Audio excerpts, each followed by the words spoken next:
रोहित पवारच अध्यक्ष का, किंवा राजकारण काय आहे खेळामध्ये? IPLचे जे सिलेक्टर्स आहेत, इंडियन टीमचे जे सिलेक्टर्स आहेत, ते तिथं लक्ष देऊन असतात. महाराष्ट्राने दिशा अख्ख्या देशाला अनेक वेळा दिलेली आहे आणि या भारतातली पहिली रिजनल असोसिएशन आहे ज्यांनी महिलांसाठी लीग सुरू केली. प्रत्येक डिस्ट्रिक्टला आपण 75 लाख रुपये देतो ग्राउंड डेव्हलपमेंट आणि इन्फ्रास्ट्रक्चरसाठी. कारण का आता इन्फ्रास्ट्रक्चरच नसेल तर पोरं खेळणार कुठे? आणि आपल्या मातीतल्या मुला मुलींना इंडियन टीम मध्ये कसं खेळता येईल हे उद्दिष्ट आहे. राजकारण हे उद्दिष्ट नाही, पैसा हा उद्दिष्ट नाही, स्वतःची टिमकी वाजवणं हा उद्दिष्ट नाही. छत्रपती संभाजीनगरमध्ये गेलो होतो तर तिथे एक पालक आले होते. ते थोडेसे असे चेहरा वगैरे एकदम भावनिक वाटले. मी त्यांना बोलावलं आणि ते जवळ आले आणि त्यांनी मला घट्ट मिठी मारली. मग तुम्हाला असं वाटत नाही का या सगळ्या गोष्टीला थोडासा उशीर झालाय? रणजी खेळला असला तरच तुम्हाला सिलेक्टर केलं जाणार.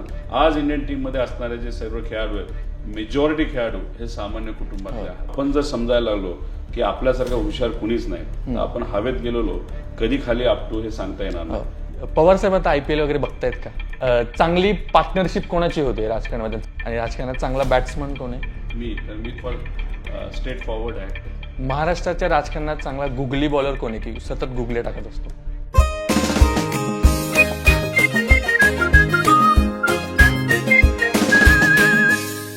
हॅलो नमस्कार, स्वागत आहे तुमचं अजब गजबच्या या नव्या पॉडकास्टमध्ये.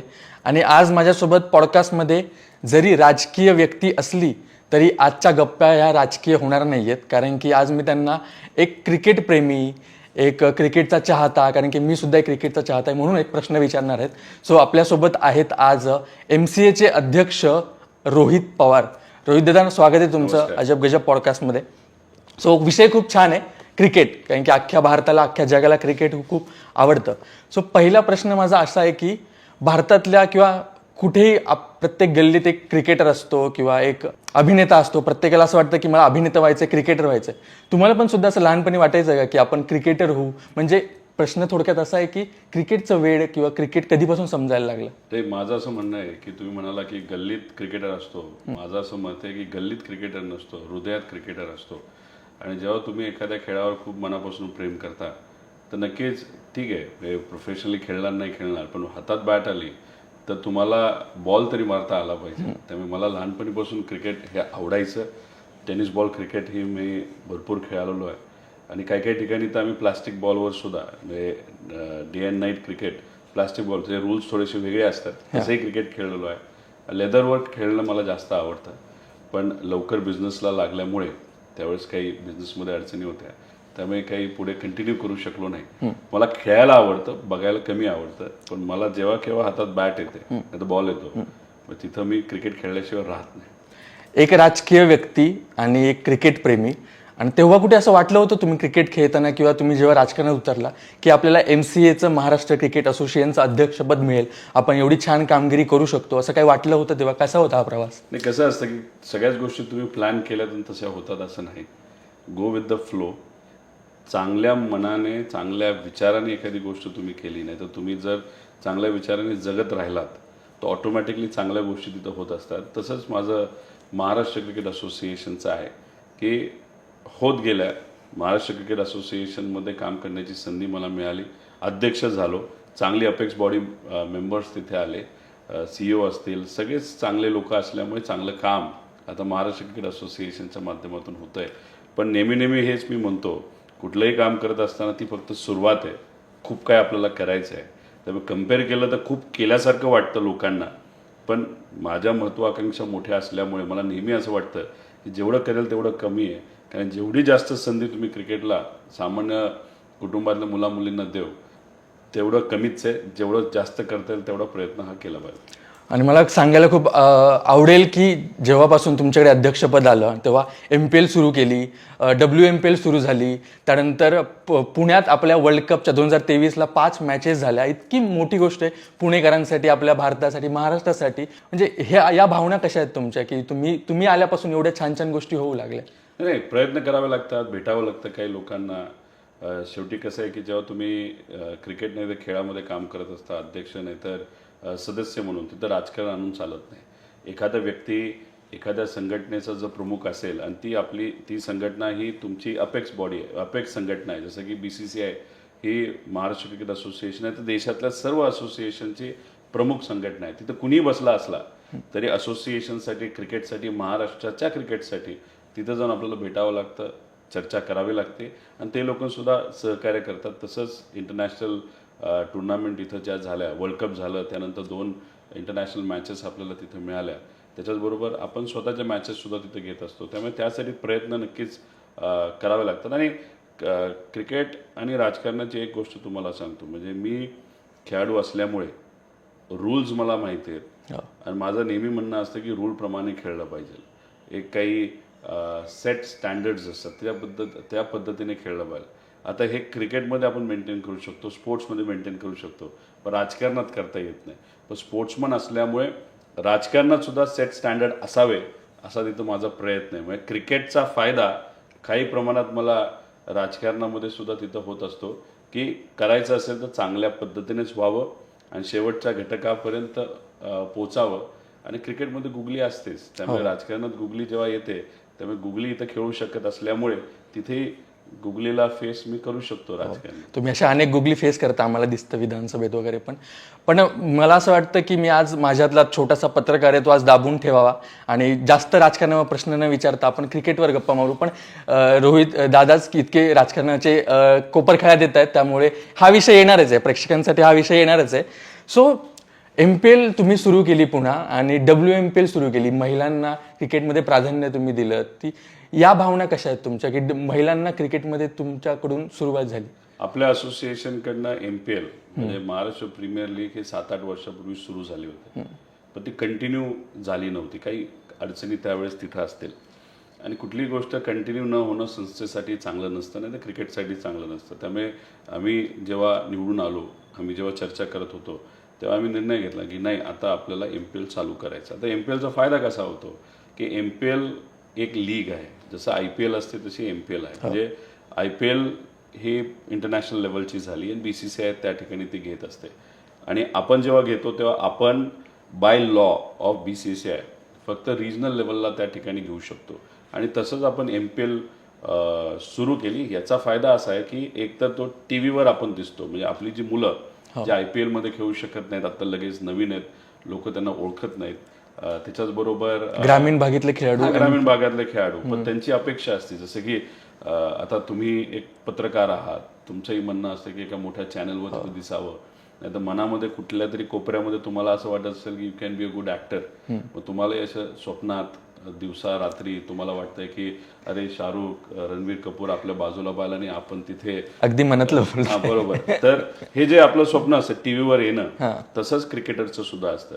त्यामुळे MPL रिवाईव्ह करत असताना, म्हणजे परत पुनर्जीवित करत असताना आपल्या मुलांना, मुलीनंतर आल्या पण मुलांना TV वर बघता आलं पाहिजे, पालकांना बघता आलं पाहिजे, त्यांच्या कोचेसला, मित्रपरिवाराला, ग्रामीण भागातल्या, गावातल्या लोकांना बघता यावं, म्हणून आपण MPL रिवाईव्ह केलं.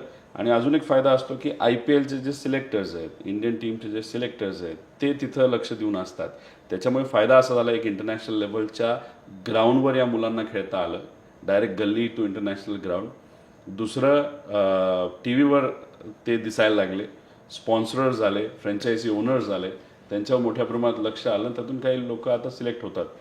आता हे करत असताना म्हणजे पहिली सुरुवात होती, त्यामुळे चॅलेंजेस काय येतात याचा अंदाज आम्हाला घ्यायचा होता, पण जबरदस्त सपोर्ट आम्हाला फ्रँचायझी ओनर्सनी MPLसाठी दिला. मग हे सगळं झाल्यानंतर आपल्याला सवय, आपण महाराष्ट्रीयन आहोत, मराठी माणसं आहोत, महाराष्ट्राने दिशा अख्ख्या देशाला अनेक वेळा दिलेली आहे. म्हणजे महिलांच्या बाबतीत बोलायचं झालं तर महिला आयोग पहिलं महाराष्ट्रात आहे, महिला आरक्षण महाराष्ट्रात आहे. आर्मीमध्ये सुद्धा आरक्षण देत असताना एका मराठी माणसाने निर्णय त्या ठिकाणी तो घेतला होता.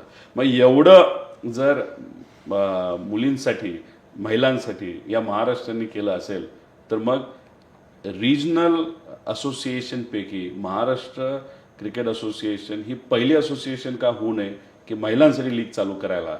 IPL आहे, पण मग आपण कुठेतरी काहीतरी सुरू करावं, यासाठी WMPL आपण सुरू केली. आणि या भारतातली पहिली रिजनल असोसिएशन आहे ज्यांनी महिलांसाठी लीग सुरू केली, टीम्स काढल्या, त्याला चांगले फ्रँचायझी ओनर सुद्धा आले आणि यंदा आपण पहिली WMPL त्या ठिकाणी घेत आहोत. खऱ्या अर्थाने ग्रामीण खेळाडूंना जसं आपल्याला IPL मध्ये ग्लॅमर दिसतं तसं तुम्ही देताय. खरंच ही कौतुकास्पद गोष्ट आहे. तुम्ही MPL साठी काम करत असताना किंवा असोसिएशनद्वारे काम करत असताना बऱ्याच ग्राउंड लेवलला तुम्ही स्वतः जाऊन काम करता. तुमचा पर्सनल इंटरेस्ट तिकडे जास्त दिसतो. म्हणजे रायगड असोसिएशन असेल, धुळे असोसिएशन असेल, तुम्ही तिकडे जाऊन स्वतःहून काम करता. तिकडच्या खेळाडूंचा काय रिस्पॉन्स येतो तुम्हाला, काय अनुभव आहे तिकडे काम करता? नाही, एक तर ऑफिसमध्ये बसून सगळ्याच गोष्टी होतात असं नाही. एखादा निर्णय तुम्ही घेतल्यानंतर तो निर्णय जेव्हा लागू होतो, तो चांगल्या पद्धतीने लागू झाला आहे का, त्यात काय अडचणी आहेत का, त्याच्यामध्ये कुठं फेवरेटिझम होतं का, त्यात कुणी राजकारण करतं आहे का, हे जर आपल्याला बघायचं असेल तर आपल्याला फील्डवर जावं लागतं. आता MPL आणि WMPL ही तर आपण घेतच आहोत, पण मग त्या डिस्ट्रिक्टमध्ये जाऊन त्या शहरामध्ये जाऊन तुमची टीम आहे, तुम्ही सपोर्ट करा, MPLला सपोर्ट करा, MCLला WMPLला सपोर्ट करा, हे लोकांना तिथं सांगावं लागतं, मीडियाला सांगावं लागतं. म्हणजे एक अवेअरनेस आपल्याला करावा लागतो. मग हे जे त्या भागातले लोक आहेत ते आपल्या लीगला फॉलो करतील. सगळ्यात महत्त्वाचं तिथं असणाऱ्या प्लेअरला फॉलो करतील, ही इच्छा त्या ठिकाणी आमच्या सगळ्यांची आहे. पण तिथं गेल्यानंतर मग काही प्लेयर भेटतात, अंपायर्स भेटतात, कुणी कोचेस भेटतात, त्याबरोबर असोसिएशन, डिस्ट्रिक्ट असोसिएशन क्लबची लोक तिथं भेटतात आणि मग सांगतात ही आम्हाला अडचण आहे. एक चांगली गोष्ट आहे की नकारात्मक अजूनपर्यंत काय सांगितलं नाही आणि त्यांचं सगळ्यांचं मत आलं की गेल्या 2-3 वर्षामध्ये खूप जबरदस्त काम असोसिएशनकडनं झालेलं आहे. त्यामुळे आमच्या अपेक्षा वाढलेल्या आहेत आणि आम्हाला हे करायचे ते करायचे. म्हणून आपण काय सुरू केलं आहे की प्रत्येक डिस्ट्रिक्टला आपण 75 लाख रुपये देतो ग्राउंड डेव्हलपमेंट आणि इन्फ्रास्ट्रक्चरसाठी. कारण का आता इन्फ्रास्ट्रक्चरच नसेल तर पोरं खेळणार कुठे. म्हणून मग आता आपण ते काम सुरू केलेलं आहे. बऱ्याच 11 जिल्ह्यामध्ये आता काम सुरू आहे. त्यामुळे हे जे काय आपण करतो ना ते लोकांमध्ये जाऊन लोकांशी चर्चा करून एक फील घेऊन त्यांचं म्हणणं काय हे समजून घेऊन ते इम्प्लिमेंट करणं महत्त्वाचं आहे. कारण का आपण जर समजायला लागलो की आपल्यासारखं हुशार कुणीच नाही तर आपण हवेत गेलेलो कधी खाली आपटू हे सांगता येणार नाही. आपल्याला हेच समजावं लागेल की क्रिकेट असू नाही तर कुठलाही खेळ, नाही तर राजकारण, नाही तर बिझनेस, आपल्यापेक्षा हुशार लोक आहेत, त्यांच्याकडे पोचायचं, त्यांच्याकडनं समजून घ्यायचं आणि जर आपण कुठं चुकत असू ते करेक्ट करायचं. त्यांच्याकडनं जर काही चांगल्या गोष्टी मिळत असतील ज्याच्यामुळे खऱ्या अर्थाने मुलामुलींना न्याय मिळेल. कारण आपलं काम राजकारण खेळामध्ये आणणं नाही, आपलं काम आहे एक ट्रान्सपरंट, पारदर्शक व्यासपीठ मुलामुलींना करून द्यावं, ताकी उद्या जाऊन रिक्षा चालकाचा मुलगा, मुलगी, एखादी धुनीमांडी करणाऱ्या महिलेची मुलगी, नाहीतर शेतकरी, कष्टकरी, नाही सामान्य कुटुंबातला मुलगा नाही तर मुलगी हे आपल्याकडे यावे, त्यांना MPL WMPL खेळता यावी, महाराष्ट्र क्रिकेट असोसिएशनमध्ये खेळावेत आणि उद्या जाऊन आम्हाला जो तो त्या ठिकाणी संधी मिळणार नाही. म्हणजे भारताचा लोगो आपल्या छातीवर अभिमानाने त्या ठिकाणी मिरवायचा, तो त्यांना मिळावा, इंडियन टीममध्ये ते जावं. त्यामुळे आपल्याला जावंच लागतं लोकांना. एखादा अनुभव सांगता येईल तुम्हाला एखाद्या प्लेयरचा की त्यांनी काय तुम्हाला त्याच्या भावना सांगितल्या किंवा तो आधी काय खेळत होता, आता कुठल्या लेवलला खेळतो, असे काही अनुभव आहेत? नाही, मी जेव्हा सहज एका वेगळ्या कामाली एका डिस्ट्रिक्टमध्ये गेलो होतो, म्हणजे छत्रपती संभाजीनगरमध्ये गेलो होतो, तर तिथे एक पालक आले होते, म्हणजे एक व्यक्ती होते. ते सारखं आता ते गर्दी थोडीशी आमच्या अवतीभोवती तिथं असते, पण मी बघायचो की त्या पालकांना मायापाशी यायचं आणि काहीतरी बोलायचं. बघ असं बराच अर्धा तास गेला तर ते थोडेसे असे चेहरा वगैरे ते एकदम भावनिक वाटले. म्हणजे भावनिक म्हणजे थोडेसे असं वाटलं की आता कदाचित ते डोळ्यात पाणी येईल का काय. मी त्यांना बोलावलं आणि ते जवळ आले आणि त्यांनी मला घट्ट मिठी मारली. म्हटलं अरे हे काय वेगळंच झालं. म्हटलं काय प्रॉब्लेम आहे, काय अडचण आहे का, सिलेक्शनमध्ये काय चुकलं आहे का, अजून काय झालं आहे का. त्यांनी काही नाही म्हटलं की माझा मुलगा जो अनेक वेळा प्रयत्न करत होता, पण वेगळ्या कारणांमुळे त्याला संधी मिळत नव्हती. गेल्या 2-2.5 वर्षामध्ये तुम्ही जी पारदर्शकता आणली आणि ज्या पद्धतीने तुमचे कोचेस आणि सिलेक्टर्स हे लक्ष देऊन मुलांना सिलेक्ट करत आहेत. माझ्या मुलांमध्ये पोटेन्शियल होतं, पण काय कारणास्तव पुढे येत नव्हता, तो आता आला आणि तो चांगलं खेळतोय असं फक्त त्यांनी सांगितलं. त्यामुळे आमचा कॉन्फिडन्स हा तिथं वाढला. आता आपण जे स्पीडस्टर घेतलं होतं, महास्पीडस्टर घेतलं होतं, त्याच्यामध्ये 10,000 मुलं मुली खेळले. आता त्यांचा एक मुलगा आहे 142 किलोमीटर पर आवर असं स्पीड टाकतो आणि तिला डायरेक्ट CSK मध्ये आता तो खेळतोय. मुलगी 109 ली स्पीड, म्हणजे 90, म्हणजे 10,000 पैकी 90 असे आपण सिलेक्ट केलेले आहेत जे पार अंडर 14 पासून ते सिनियर पर्यंत मुलं खेळत आहेत. आणि त्यातले 70% मुलांनी कधीच लेदर बॉल हातामध्ये घेतला नव्हता. कदाचित ते टेनिस खेळले असते आणि नंतर काम कुठेतरी गेले असते, पण आता ते लेदर बॉल क्रिकेट खेळतात, बॉलिंग टाकतायत आणि त्यांना फ्युचर ब्राईट आहे.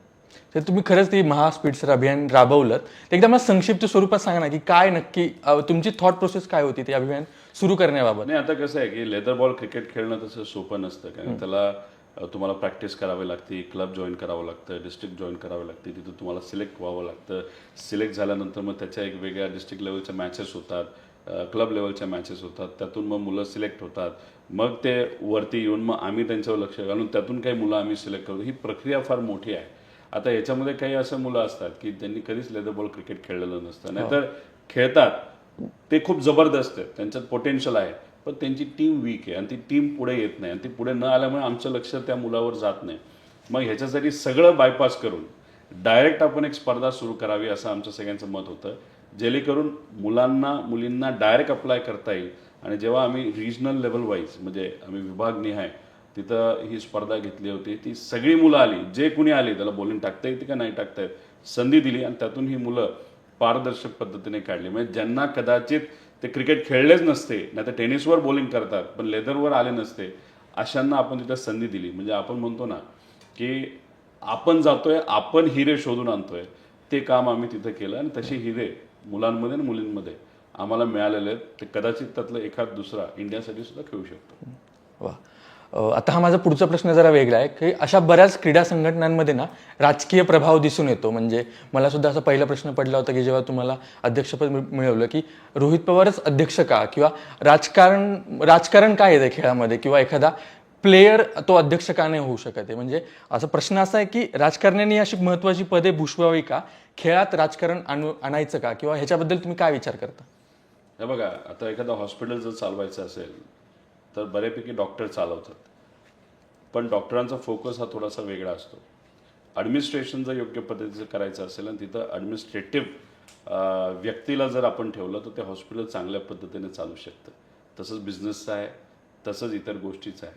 आता राजकारणामध्ये जे लोक काम करतात त्यांना अनेक लोकांचा संपर्क, अनेक लोकांना कसं हँडल करायचं हे काही प्रमाणात माहीत असतं, म्हणजे ॲडमिनिस्ट्रेशन माहीत असतं. आता इथं आल्यानंतर आपण जर एखादी भूमिका घेतली की नाही ह्याच्यामध्ये राजकारण आपण कुठंच आणायचं नाही, आपण असोसिएशन चालवत असताना पारदर्शक पद्धतीने, अराजकीय पद्धतीने सगळ्यांना विश्वासात घेऊन चालवायची म्हणजे चालवायची, हे जर ठरवलं, जे आम्ही ठरवलं, जे मी ठरवलं, आणि त्या पद्धतीने आज ही असोसिएशन तिथं सुरू आहे. आणि तुम्हाला एक सांगतो, पवार साहेबांनी सुद्धा कधी BCCIमध्ये राजकारण आणलं नाही. जे मुंबई क्रिकेट असोसिएशनमध्ये सुद्धा ते होते तिथं राजकारण आणलं नाही.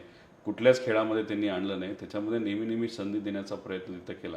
आणि ज्या असोसिएशनमध्ये आज राजकारण आहे, आता मुलं चर्चा करायला लागलेले आहेत. बघा, रोहित पवार एक राजकीय व्यक्ती क्रिकेटमध्ये आज महाराष्ट्र क्रिकेट असोसिएशनचा अध्यक्ष आहे, पण त्यांनी कसे चेंजेस तिथे केले. म्हणजे आपण एक वेगळा ट्रेंड सेट केलेला आहे. आता कसं असतं की ट्रेंड सेट होत असताना दुसरं काय करतो हे बरेच लोक कम्पेअर करत असतात. आता महाराष्ट्र क्रिकेट असोसिएशनला बरेच राज्याचे असोसिएशन, महाराष्ट्रामधले इतरही असोसिएशन हे आता फॉलो करायला लागले. MPL चालू केली, WMPL चालू केली, आता त्यांची चर्चा सुरू झाली. आता चला आपल्या लीग नीट करूया, चला महिलांची लीग सुरू करूया. मग आता आपण वंदन नावाचा एक प्रोग्राम सुरू केलेला आहे, तिथं आपण खेळाडूंना पुरस्कार देतो, त्यांना अप्रिशिएट करतो. आता बऱ्याच ठिकाणी, आणि तो एकदम हाय स्केलमध्ये घेतो.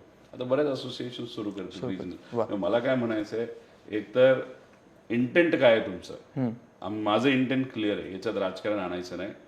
शेवटच्या घटकापर्यंत जाऊन चांगले हिरे शोधून आणायचे, पारदर्शक पद्धतीने अख्खा वशिला काढून टाकायचा आणि यांना संधी द्यायची, आणि आपल्या मातीतल्या मुलामुलींना इंडियन टीममध्ये कसं खेळता येईल हे उद्दिष्ट आहे. राजकारण हे उद्दिष्ट नाही, पैसा हा उद्दिष्ट नाही, स्वतःची टिमकी वाजवणं हा उद्दिष्ट नाही. त्यामुळे ज्याच्यासाठी मला निवडलं गेलं त्याला प्रामाणिकपणे न्याय देणं हे माझं इंटेंट आहे. या सगळ्या गोष्टी घडतात या तुमच्या कार्यकाळात झाल्या, मग तुम्हाला असं वाटत नाही का या सगळ्या गोष्टीला थोडासा उशीर झालाय, जेणेकरून आधीच्या पिढीला किंवा आताच्या मुलांना त्याला उशिरा भेटलं हे सगळं? नाही, त्याच्यावर चर्चा करून, म्हणजे ज्या गोष्टी झाल्यात त्याच्यावर चर्चा करून आज वेळ का घालवायचा. आणि आधीची पिढी असते, नाही तर आधीची जी काही बॉडी आहे त्यांनी अडचणीच्या काळामध्ये या संघटनेला जिवंत ठेवलं. हे एक सकारात्मक गोष्ट आपण बघावी, तिथंच विषय संपवावा. तिथून पुढे आता आपल्याला संधी मिळालेली आहे. बरेच लोक पास्टमध्ये राहतात, अरे ते असं झालं होतं, अरे ते तसं झालं होतं. मग ह्याच्यामध्ये आपण टाइमपास करत राहतो आणि त्याच्यामुळे काय भविष्यावर काही इम्पॅक्ट येणार नाही. पूर्वीच्या चुका काय झाल्या ह्या समजून घेऊन त्या होणार नाही एवढं मात्र बघायचं. आता एखादा खेळाडू पूर्वी जर टेस्ट मॅच खेळला असेल, ठीक आहे, ते स्किल सेट बघा, कसा खेळला ते बघा, पूर्वीचे खेळाडू कसे होते बघा, आणि मग आज आता तुमच्या हातामध्ये बॅट आहे.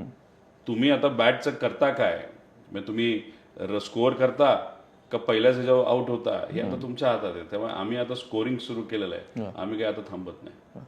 सो मला असं कळलं की MCAत बऱ्याच ट्रेनिंग्स होतात, परीक्षा होतात, जे म्हणजे स्कोररची असेल परीक्षा किंवा ॲनालिस्टची परीक्षा असेल, तर या परीक्षा कशा पद्धतीने सुरू झाल्या, म्हणजे आणि परीक्षा या का खेळात? नाही, आता हे बघा, क्रिकेट म्हणलं तर फक्त बॅट अँड बॉल येतं असं नाही. अंपायर्स आपल्याला दिसतात, पण अंपायर्स जे असतात ते सुद्धा क्वालिफाईड असणं फार महत्वाचं. नाही तर एखादा चांगला खेळाडू असेल, आउट नसताना सुद्धा अंपायरली जर आउट दिलं, नॉट बिकॉज त्याला कुणीतरी इन्फ्लुअन्स केलं, पण त्याला काही गोष्टी माहितीच नसतील, हे योग्य ठरणार नाही. आणि चांगल्या क्वालिटीचे प्लेयर यावेत यासाठी आम्ही प्रयत्न करतोय. पण त्या प्लेयरला चांगलं बनवण्यासाठी जे जे कोणी इतर लोक असतात, नाही तर क्रिकेटला चांगलं बनवणारे जे इतर लोक असतात, कोचेस, त्याचं ट्रेनिंग झालंच पाहिजे, जे आम्ही सुरू केलेलं आहे. त्याच्याबरोबर अंपायर्स हे सर्टिफाईड अंपायर्स असावे. सर्टिफाईड नसेल तर तो अंपायरिंग करणार नाही, असा रूल आता आम्ही तिथं काढलेला आहे. त्यामुळे त्यांचे एक्झाम्स घेणं महत्त्वाचं आहे. आता आम्ही एक्झाम्स घेतो, आपल्या लेवलला एक आपल्याकडे एक लिस्ट बनवतो आपण, आणि त्यातलेच अंपायर आपण वापरत असतो. पण याच्यातले काही अंपायर आपण BCCIला रेकमेंड करत असतो. बरेच अंपायर्स आपले आता IPL मध्ये आहेत, BCCI मध्ये आहेत. त्याच्याचबरोबर स्कोरिंग जे केलं जातं ते सायंटिफिक पद्धतीने व्हावं याचे आम्ही क्लासेस घेतो, ट्रेनिंग घेतो, एक्झाम्स घेतो. आता आपले स्कोरर्स तयार झालेले आहेत, मॅनेजर्स आता तयार व्हायला लागलेले आहेत. त्यामुळे एक पारदर्शक पद्धतीने एखादी एक्झाम असणं आणि त्या एक्झामसाठी अभ्यास करणं, अभ्यास करून ते पास होणं, पास होऊन तुमचं रेटिंग होणं, आणि रेटिंग होऊन मग तुम्हाला महाराष्ट्र क्रिकेट असोसिएशनच्या वेगळ्या मॅचेसमध्ये तुमची सेवा हे घेणं हे फार महत्त्वाचं होतं. म्हणून ह्या सगळ्या गोष्टींवर आपण लक्ष दिलं. आणि दुसरं कसं आहे की आता आपण सिलेक्टरला पगार देतो, आपण DA वाढवलेला आहे, आपण आता कोचेस, अंपायर्स यांना सगळ्यांना मानधन मोठ्या प्रमाणात तिथं देत असतो. म्हणजे तसं बघितलं तर क्रिकेटवर अवलंबून असणारे हे लोक क्रिकेटच्या प्रेमापोटी क्रिकेटला सहकार्य करत होते. पण आता आपण प्रेम तर तसंच ठेवलं, पण आता त्याला प्रोफेशनल अँगल दिला, पगार सुरू केला, पैसे सुरू केले, म्हणजे आपण एक रोजगारची स्ट्रीम तिथे सुरू केली. आणि उद्या जाऊन म्हणजे आता आम्ही बघितलं तर एक्झाम जेव्हा आम्ही घेतो, पूर्वी प्रतिसाद थोडा कमी होत होता, पण आता प्रतिसाद खूप वाढायला लागलाय. आणि सगळ्यांचं मत आलंय, एक्झाम घेत असताना तुमचा चेहरा मला आवडतो, हा माझा परिचयाचा आहे, हा माझ्या जिल्ह्यातला आहे, म्हणून त्याला पास केलं जातं असं नाही. एकदम स्ट्रिंजंट प्रोसेसमधून हे फॉलो होतात. आणि चांगली मुलं आणि मुली विविध इतर क्षेत्रासाठी सुद्धा क्रिकेटच्या संलग्न हे आता पुढे येताना आपण सगळे बघू शकतो. तुम्ही आता WMPL सुरू केली आणि महिलांना प्राधान्य देतात खेळामध्ये, किंवा ग्रामीण भागातल्या महिला पण आपल्याला आता खेळताना दिसत आहेत. पण मला असं एक बेसिक म्हणून असं प्रश्न विचारायचा आहे की महिला अंपायर कुठे दिसत नाहीयेत, किंवा महिला असं जास्त त्यांचा असं कल नाहीये कुठे क्रिकेटकडे असं दिसतं. पण तुमचं असं काय मत आहे त्याच्यावर? असं नाही म्हणून चालणार की कल नाही, कदाचित त्यांना इच्छा आहे पण संधी दिली जात नाही.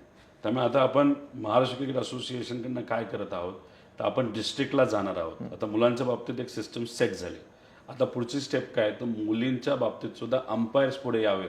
यामुळे आम्ही डिस्ट्रिक्टला जाणार आहोत आणि तिथे आम्ही विनंती करणार आहोत की चला, ज्या मुलींना, महिलांना आता अंपायरिंग करायचंय तुम्ही तिथे या. जसं की स्कोरिंगमध्ये मुली फार कमी दिसत होत्या, पण आता बरेच स्कोरर तिथे दिसायला लागले. मॅच रेफरी हे मुलं असायचे, आता आपल्या WMPL मध्ये 2 महिला मॅच रेफरी आहेत.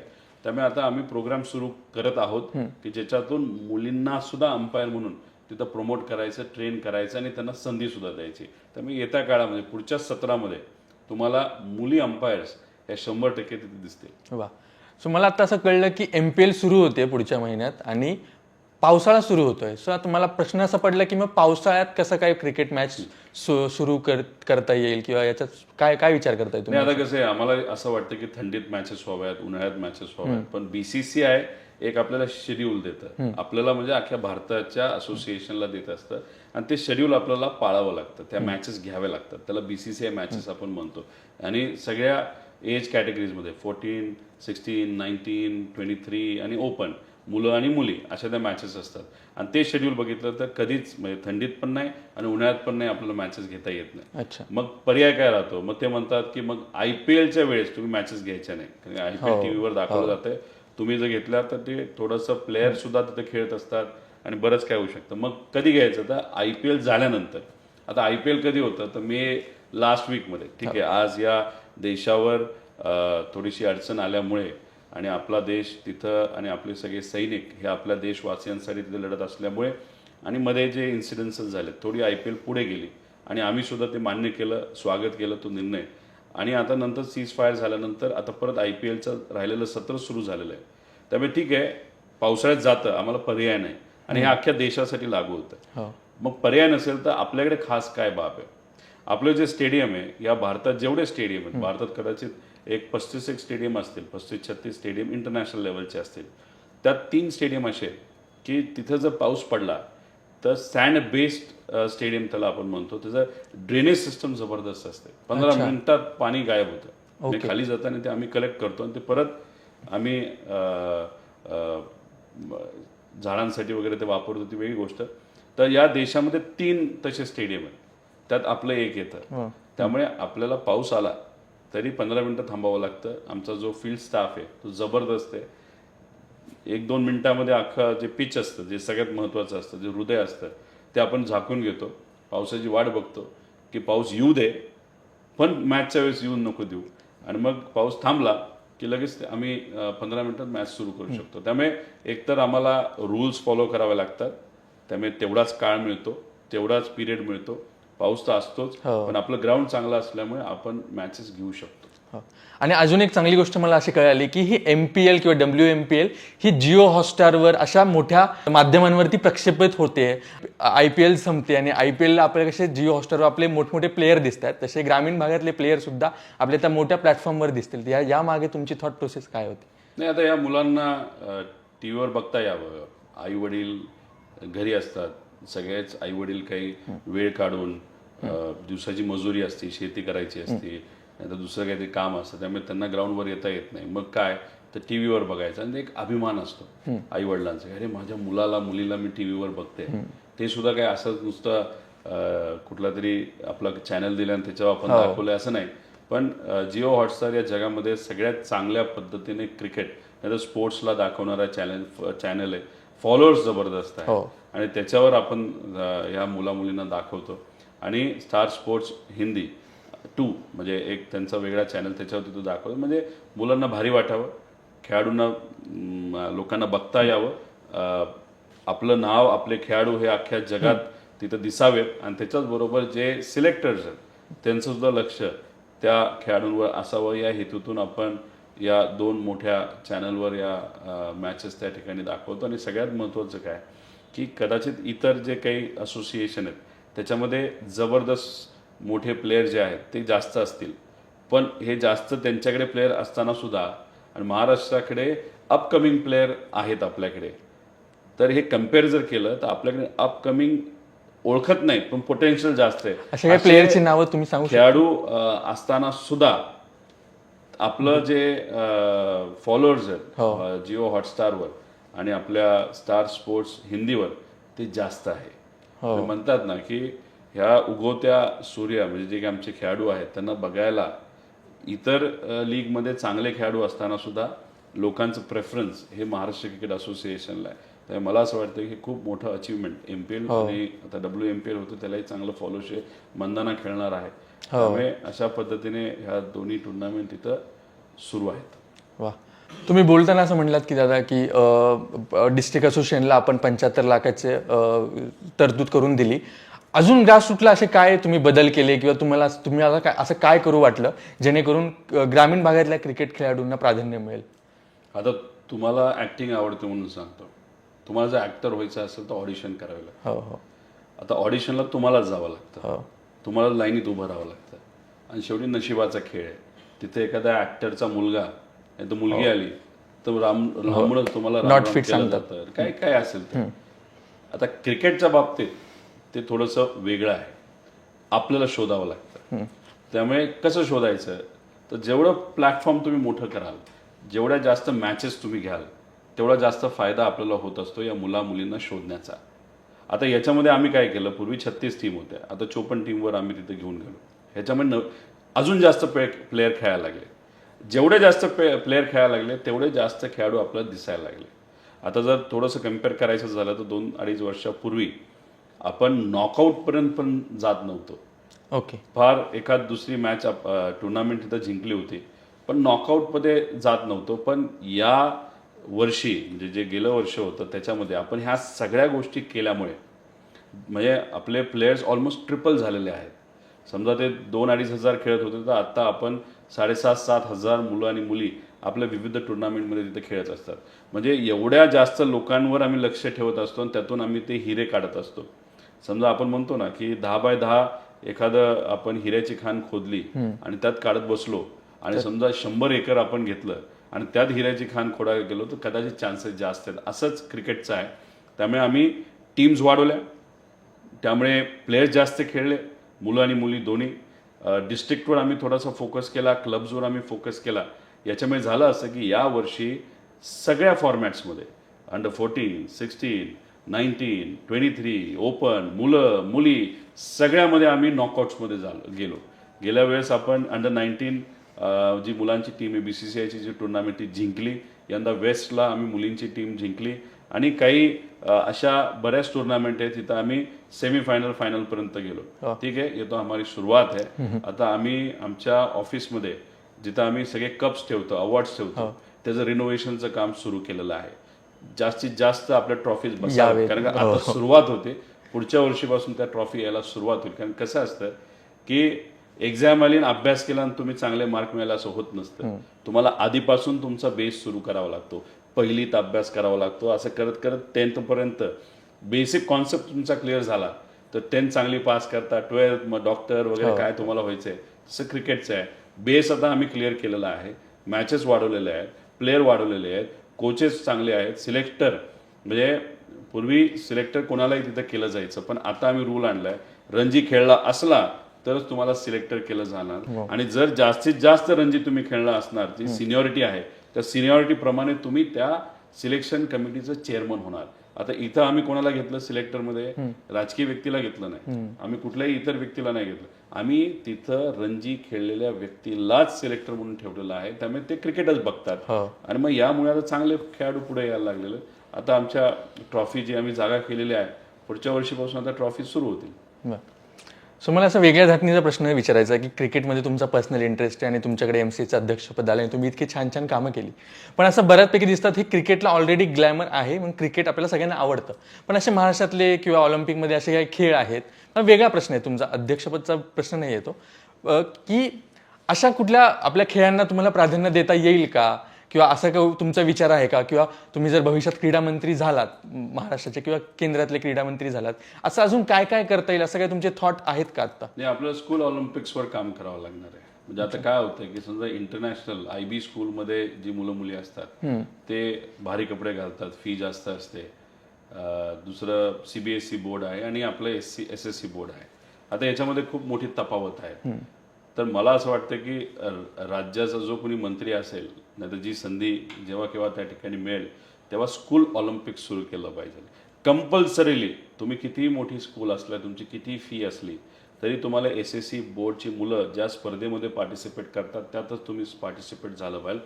आणि अशा पद्धतीने स्कूल ऑलिम्पिक्स म्हणजे ऑलिम्पिक्समध्ये असणारे सर्व खेळ, ज्यात फुटबॉल पण येतं, त्याच्यात ॲथलेटिक्स पण येतं, त्याच्यामध्ये जिम्नॅस्टिक्स पण येतं. आता फक्त क्रिकेट आपल्याला तिथं ॲड करावं लागेल. अशा पद्धतीने तुम्ही जर सुरू केलं तर हे फार मोठं काम आहे आणि दीर्घकालीन आहे.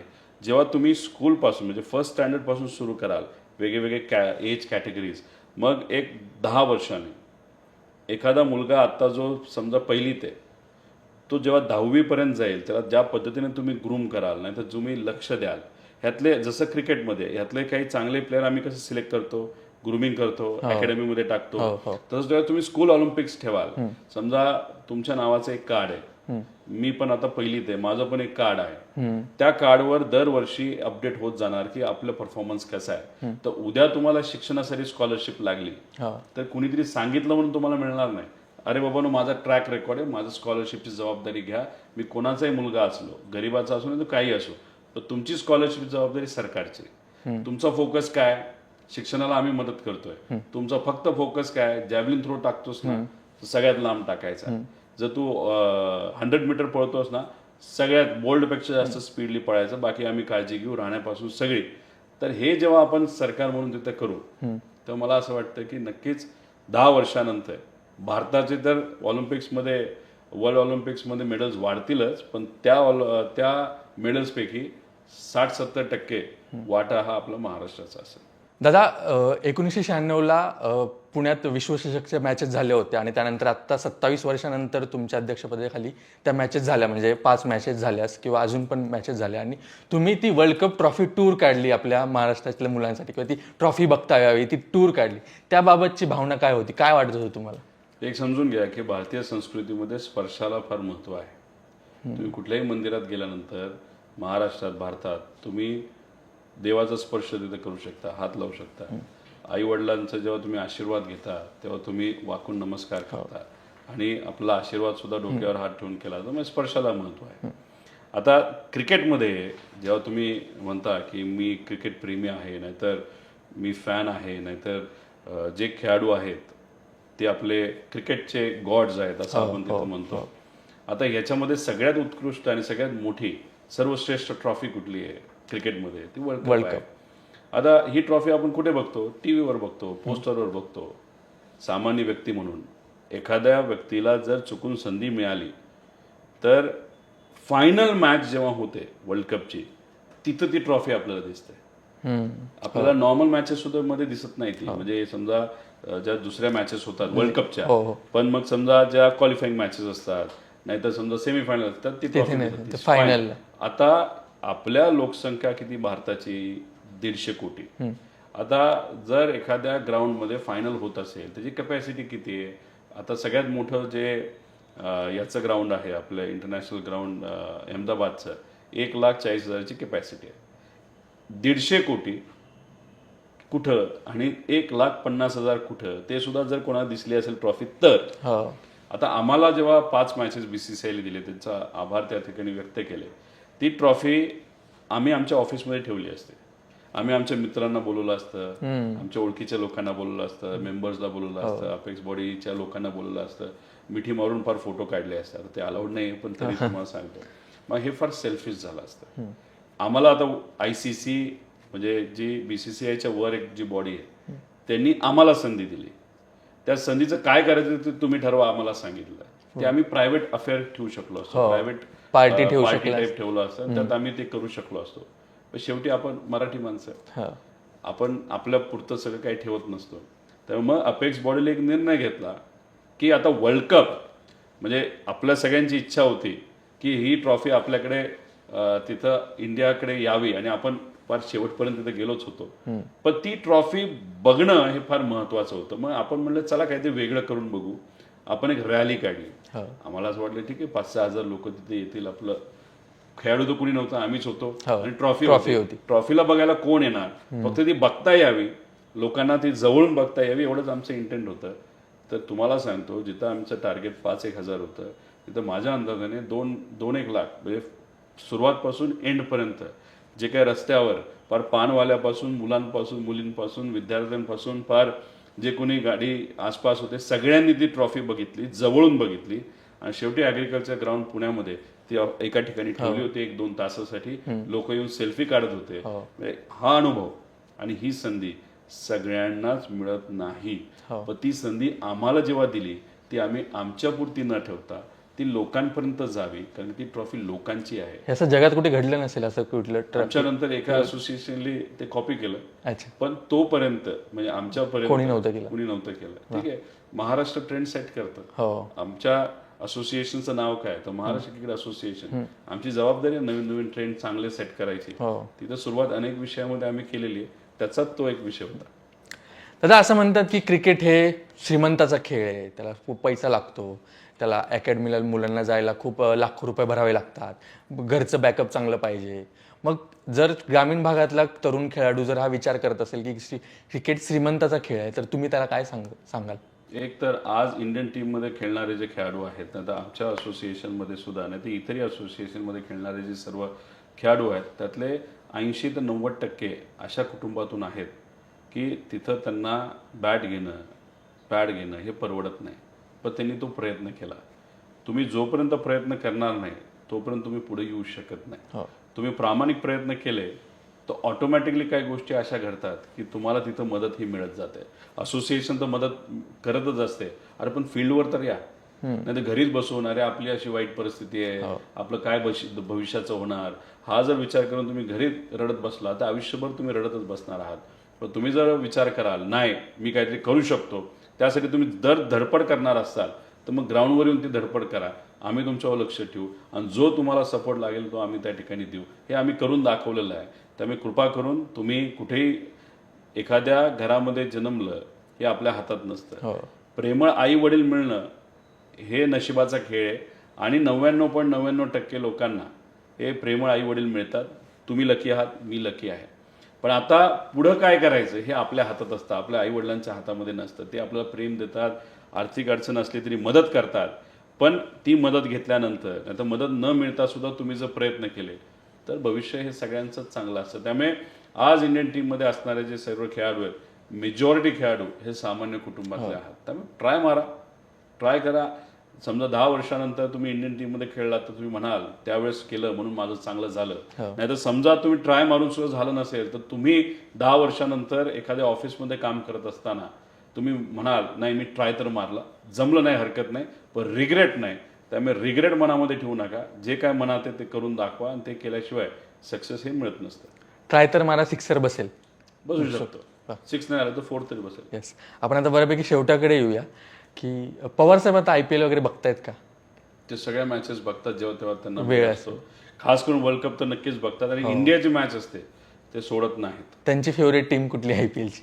IPL आता असं बघा, आपण जेव्हा महाराष्ट्रात, ते मी प्रश्न विचारला नाही तर साहजिकच आहे, तुम्ही मला विचारलं आणि महाराष्ट्रामध्ये एकच टीम आहे ती आहे मुंबईची. आणि मराठी माणूस असल्यामुळे आपल्याला थोडंसं मुंबईबरोबर वेगळं प्रेम आहे, महाराष्ट्रावर प्रेम असल्यामुळे मुंबई इंडियन्स ही माझी तरी फेवरेट आहे.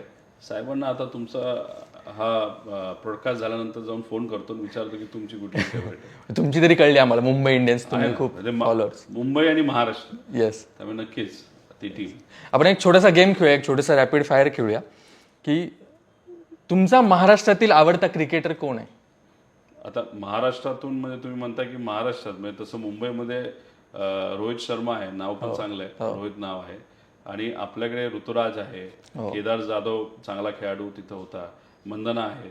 त्यामुळे असे बरेच आहेत, त्यामुळे ही यादी काही संपणार नाही. तुमचा आंतरराष्ट्रीय स्तरावरील आवडता क्रिकेटर कोणता आहे, म्हणजे इंटरनॅशनल प्लेअर कुठला? विराट कोहली. वा.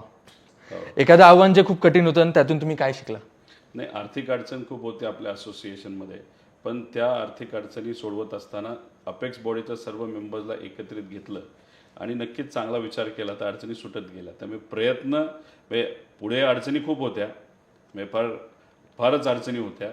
त्यामुळे तिथं बघत असताना असं वाटत होतं यातून बाहेर निघू का, पण जेव्हा पॉझिटिव्हली विचार केला तर ऑटोमॅटिकली चांगल्या गोष्टी होत गेल्या. आता पुढचा माझा रॅपिड फायर आहे तो थोडा राजकीय रॅपिड फायर आहे, म्हणजे थोडं पण आपण त्यात क्रिप्स ठेवूया, आम्ही पटापट उत्तर द्या. तुमचे राजकारणातले चांगले क्रिकेटपटू कोण आहेत असं काय वाटतं, की राजकारण करता करता ते क्रिकेट खेळतात असं वाटतं? नाही, एकच आहे की एक पवार साहेब. त्याचं मुख्य कारण असं, एवढा काळ टिकणं हे तसं सोपं नसतं. बरेच येतात आणि जातात आणि बरेच टीम बदलतात, पण इथं टीम एकच, प्लेअर पण चांगला आणि सक्सेस पण शेवटपर्यंत मिळत गेलं. राजकारणात चांगला स्ट्रेट ड्राईव्ह कोण मारतं? मी, कारण मी फार स्ट्रेट फॉरवर्ड आहे, फार मनामध्ये बाकी काही ठेवत नाही. तर मी व्यक्तिगत स्ट्रेट फॉरवर्ड, नाही तर फ्रंट फुटवर तिथे खेळत असतो. त्यामुळे लोक म्हणतात हा वेडा आहे, हा घाबरत नाही. कुणी असू द्या, कोणाची कारवाई तिथं आली तरी मी घाबरत नसतो. आणि राजकारणात चांगला बॅट्समन कोण आहे? बॅट्समन असं सांगता येणार नाही, कारण शेवटी गुगली कोण टाकतंय नाही तो बॉल कोण टाकतंय त्याच्यावर सुद्धा तिथं असतं. पण आता तसं तुम्ही बघितला तर कमबॅक प्लेअर जर कोण असेल तर तो राहुल गांधी, त्यांचं नाव आपल्याला घेता येईल. कारण का बऱ्याच काही अडचणी आल्या होत्या, त्यांच्यावर ॲलिगेशन झाले होते, त्यांना एक विशिष्ट नाव दिलं गेलं होतं, पण अख्ख्या भारतात ते चालल्यानंतर त्यांनी कमबॅक चांगला केला. त्यामुळे मला असं वाटतं त्यांची बॅटिंग चांगलीच आहे. पण आज या देशामध्ये कोण सर्वात उत्कृष्ट खेळाडू आहे आता, शेवटी सगळ्यात मोठं पद हे प्राईम मिनिस्टरचं असतं. त्यामुळे मोदी साहेब नक्कीच आज ते खेळाडू आहेत. त्यामुळे आता उद्या जाऊन ते पद कोणाला मिळेल यासाठी अख्ख्या भारतामध्ये कॉम्पिटिशन सुरू आहे, त्यांच्या टीममध्ये पण सुरू आहे. आता आपण फक्त महाराष्ट्रावर फोकस करू, कारण आम्हाला इंटरनॅशनल लेवलच्या मॅचेस नाही खेळायच्या, आम्हाला रिजनल लेवलच्या महाराष्ट्र लेवलच्या मॅचेस खेळायच्या. महाराष्ट्राच्या राजकारणात चांगला गुगली बॉलर कोण आहे की सतत गुगले टाकत असतो? बघ, असं म्हणावं लागेल की देवेंद्र फडणवीस साहेब ते नेहमी गुगली तिथे टाकत असतात, पण त्यांच्या गुगली टाकत असताना बॉल ते टाकत असतात, पण हात दुसऱ्याचाच कोणाचा तरी असतो. चांगला यॉर्कर बॉलर कोण आहे जो नेहमी पायात किंवा टप्प्यात बॉल टाकतो? तसं बघायला गेलं तर आक्रमक जर बोलायला गेलो म्हणजे ज्याला आपण यॉर्कर म्हणजे ते अजितदादा असू शकते, म्हणजे डायरेक्ट पत्रकारांशी पण बोलताना डायरेक्ट बोलून टाकतात, असं म्हणजे यॉर्कर त्यांना बोलता येईल. आणि एकनाथ शिंदे साहेब पण त्या थोड्याशा त्या पट्टीतले आहेत, पण फक्त काय की हे दोघं गुगली मास्टर नंतर एक स्पिनरच्या सहवासात असल्यामुळे यांची यॉर्कर सुद्धा आता थोडेसे बिघडायला लागले नाही तर गडबडायला लागलेत असं आपल्याला म्हणावं लागेल. चांगली पार्टनरशिप कोणाची होते राजकारणामध्ये? चांगला स्कोर कोण करतं? पार्टनरशिप कोणाची होते? नाही, आता अवघड आहे, कारण का 2 पार्टनरशिप आपल्या महाराष्ट्रामध्ये सुरू आहेत. आता पार्टनरशिप चांगली म्हणजे आता क्रिकेटमध्ये बॅटिंग करत असताना 2 पार्टनर लागतात, पण राजकारणामध्ये इथं जर बघितलं की दोन्हीकडे 3-3 पार्टनर आणि त्याच्यामध्ये सुद्धा काय एकमेकाचे पाय ओढण्यामध्ये नाहीतर रनआउट करण्यासाठी सगळेच प्रयत्न तिथे करत आहेत. त्यामुळे याच्यात पार्टनरशिप आज जर बघायला गेलं तर राजकारणावर दुर्दैवाने 2 पार्टनर राहिलेच नाहीत. तर इतक्या खिचडी झालेली आहे की कोण कोणासाठी खेळतंय आणि आज तो आपल्याबरोबर उद्या आपल्याबरोबर राहील असा तो प्रश्न आहे. त्यामुळे आमचं तेच म्हणणं असतं, क्रिकेटमध्ये जे काही उसूल आहेत नाही जे प्रिन्सिपल्स आहेत ते म्हणजे स्पोर्ट्समध्ये ते राजकारणात यायला पाहिजे होते, ते आता परत यावे लागतील. आज जरा खूपच खिचडी गडबड झाली. वा, खूप छान दिलखुलासपणे तुम्ही प्रश्नांची उत्तरे दिली. आता MPL सुरू होते महाराष्ट्रात पुढच्या महिन्यात आणि WMPL सुरू होते, तर तुम्ही प्रेक्षकांना काय आवाहन कराल किंवा काय सांगाल लोकांना, जनतेला? मी सगळ्यांना विनंती करेल की ठीक आहे, क्रिकेटसाठी आम्ही सर्वजण फार प्रामाणिकपणे प्रयत्न करतोय, जे जे काय जमेल ते आम्ही तिथे करत आहोत. आम्ही वेगळ्या संधी देत आहोत, जसं MPL WMPL मधून व्हाईट बॉल म्हणजे आपण T20ला संधी तिथं दिले, कॉर्पोरेट शिल्ड याच्यातून वन डेला आपण संधी तिथं देत आहोत, त्यावर देवदत्त ट्रॉफी टुर्नामेंट आपण जी सुरू करत आहोत त्यातून टेस्टला देत आहोत. पण ह्या सगळ्या गोष्टींमध्ये तुमचा पाठिंबा फार महत्त्वाचा आहे. एक तर इंटरनॅशनल लेवलचं ग्राउंड आहे आपलं गाऊन, जे तिथं तुम्ही मॅच बघायला याच. 4 तारखेला जे इनॉग्रेशन होत आहे तिथं ड्रोन शो आहे, लाईट शो आहे, काही सेलिब्रिटीज येणार आहेत, काही स्पोर्ट्समन येणार आहेत, ते तुम्हाला बघता येईल. आणि मॅच तर आहेच, त्यामुळे 4 तारखेला तुम्ही सर्वजण MPLच्या सुरुवातीला याच, 5 तारखेला WMPLच्या सुरुवातीला तुम्ही या आणि सातत्याने 22 तारखेपर्यंत येतच राहा. पण जिओ हॉटस्टार फॉलो करा क्रिकेट, त्याच्याचबरोबर स्टार स्पोर्ट्स हिंदी 2 हा चॅनल तुम्ही फॉलो करा, तिथेही तुम्ही आपल्या क्रिकेट लीगला त्या ठिकाणी फॉलो करा. त्याच्याचबरोबर सोशल मीडियावर आपल्या डिस्ट्रिक्टची जी काय टीम असेल, जसं की नाशिकची टीम आहे, कोल्हापूरची आहे, साताऱ्याची आहे, सोलापूरची आहे, रत्नागिरीची आहे, रायगडची आहे, पुण्याची आहे, या टीमला सुद्धा तुम्ही त्या भागातले असाल तर त्याला फॉलो करा. MPLला सोशल मीडिया फॉलो करा, WMPLला करा, महाराष्ट्र क्रिकेट असोसिएशनचं जे पेज आहे त्याला तुम्ही फॉलो करा. आता स्पर्धा जबरदस्त आहे, आपल्याला अख्खा देश तिथं फॉलो करत आहे आणि वाटतो मी तुमच्या सगळ्यांचे आभार व्यक्त करतो की आत्तापर्यंत ज्या ज्या लोकांनी आम्हाला फॉलो केलंय, जे करत नाहीत ते करणार असा विश्वास इथे व्यक्त करतो. आणि अजब गजब हा जो चॅनल त्या ठिकाणी आहे, युवा मिळून हा चॅनल तिथं चालवतात, वेगळ्या विषयांवर त्यांचं काम तिथं सुरू असतं. त्यामुळे या चॅनलला सुद्धा सबस्क्राईब करा, फॉलो करा आणि लोकांपर्यंत या चॅनलबद्दल सुद्धा जास्तीत जास्त माहिती कशी होईल यासाठी तुम्ही प्रयत्न करा. धन्यवाद. दादांनी संपवलंय मस्त, आम्हाला काही सांगावंच लागलं नाही की सबस्क्राईब करा वगैरे. So thank you so much. Thank you. अशा दिलखुलास गप्पांसाठी अजब गजबला सबस्क्राईब करा, लाईक शेअर आणि कमेंट नक्की करा.